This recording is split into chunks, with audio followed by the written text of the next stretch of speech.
Você já deve ter reparado que o amarelo do semáforo nem sempre dura o mesmo tempo. Mas você sabe qual critério é utilizado para definir esse tempo?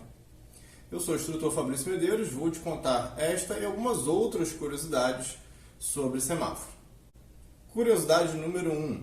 Você sabia que a implantação do semáforo deve ser a última escolha do órgão de trânsito?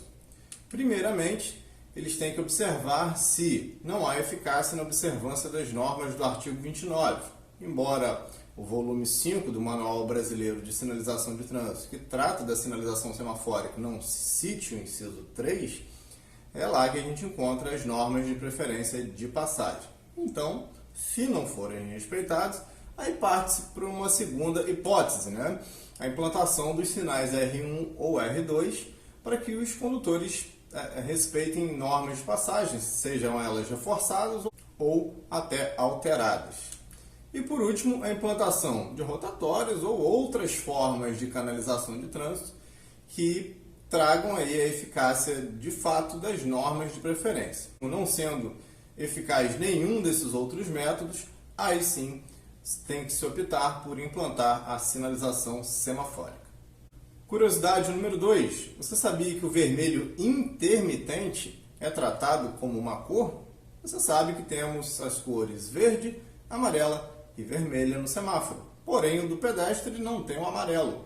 Então, o vermelho intermitente é sim tratado como uma terceira cor, ou seja, verde, vermelho intermitente e, por último, o vermelho. Curiosidade número 3. Sabia que a sinalização semafórica não pode ser implantada em trecho com velocidade superior a 70? Se a via tiver velocidade superior a essa, no trecho com semáforo deve haver regulamentação com redução de velocidade para no máximo 70, ou velocidades inferiores. Você que já dirige, já se pegou fazendo isso aqui para enxergar o semáforo? Ou seja, você está parado certinho na linha de retenção, mas tem que deslocar a cabeça para poder enxergar o semáforo, principalmente se não tiver o semáforo na coluna. Há regulamentação para a distância mínima do foco suspenso, que é de 13 metros, e a distância máxima, 30 metros. Já do semáforo em coluna, 4,5 metros da linha de retenção e também no máximo 30 metros. Isso é constantemente desrespeitado pela maioria dos órgãos de trânsito. Curiosidade 5. O volume 5 do manual, que eu acabei de falar para vocês, recomenda que haja uma padronização do posicionamento do semáforo, ou seja, antes ou depois da interseção. E trata ali dos benefícios e malefícios de um posicionamento ou outro, e dizendo que, adotado um padrão, pode-se sim desrespeitar esse padrão, desde que um estudo de caso verifique a necessidade de se alterar aquele padrão naquele determinado cruzamento, aquela determinada interseção. Mas aí seria um caráter de exceção mesmo.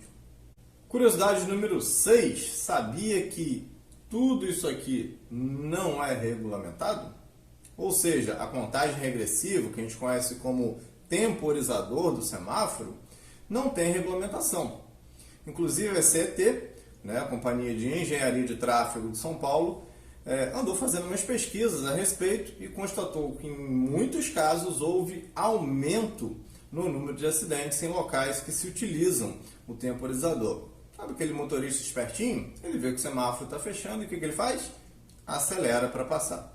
E é justamente aí que dá errado, E fora alguns erros comuns a esses dispositivos, como queima de LEDs, que aí poderia enganar o motorista quanto ao tempo real faltante, uma falta de padronização no tempo que dura cada estágio luminoso desse, alguns duram 1 segundo, alguns duram 2, enfim, a falta da padronização, que é um dos critérios indispensáveis na sinalização de trânsito, principalmente na semafórica. Semáforo no amarelo intermitente é muito utilizado principalmente na madrugada, mas há diversas restrições, ou seja, proibições para que seja utilizado. Primeira delas, se a velocidade da via for superior a 60, não se deve utilizar. Segunda, se a intervisibilidade entre os veículos for muito pequena, for muito restrita, ou seja, se um veículo não tiver uma boa visão do outro, da outra aproximação, também deve-se evitar. 3 ou mais estágios veiculares, ou seja, aqueles semáforos que tem um estágio, outro aqui, ou seja, tem 3 ou mais, já também não se deve utilizar no amarelo piscante em determinados horários.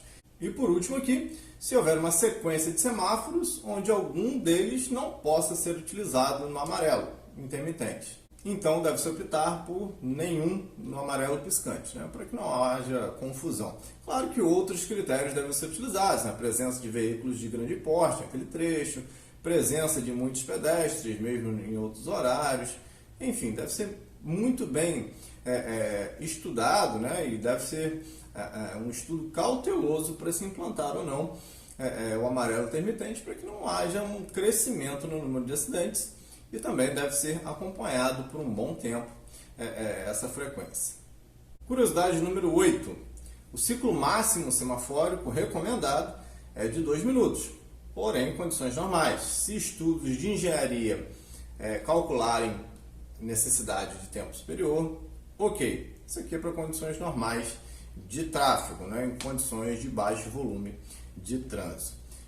O que não pode ser desrespeitado é o tempo mínimo de verde, que nesse caso é de 10 segundos para veículos e 4 segundos para o foco de pedestres. No caso de veículos, pode variar aí um mínimo de 10 a 20, de acordo com os cálculos da implantação da sinalização semafórica, e o tempo mínimo para pedestres, ou recomendado, é de 7 segundos. Né? Esses aqui, 10 para veículos e 4 para pedestres, são os tempos mínimos que não são admitidos menores do que esses. E por fim, curiosidade número 9, que é o tema desse vídeo. Qual o tempo mínimo de amarelo do semáforo? Muito simples. Se a via for de 40 km por hora ou menos, 3 segundos. Se a via for de 50 ou 60 km por hora, 4 ou 5 segundos. E se a via for de 70 km por hora, 5 segundos. Não é admitido tempo menor do que 3, não é admitido tempo maior do que 5. Lembrando também que não se pode haver semáforo em via com velocidade superior a 70. No caso, limitado então a 5 segundos. Mais uma vez, quero te agradecer por assistir. Não se esqueça de se inscrever, dizer se gostou ou não, né? Deixa seu like aí e compartilhe com seus amigos que talvez não tenham ainda essa informação. Até a próxima, um forte abraço.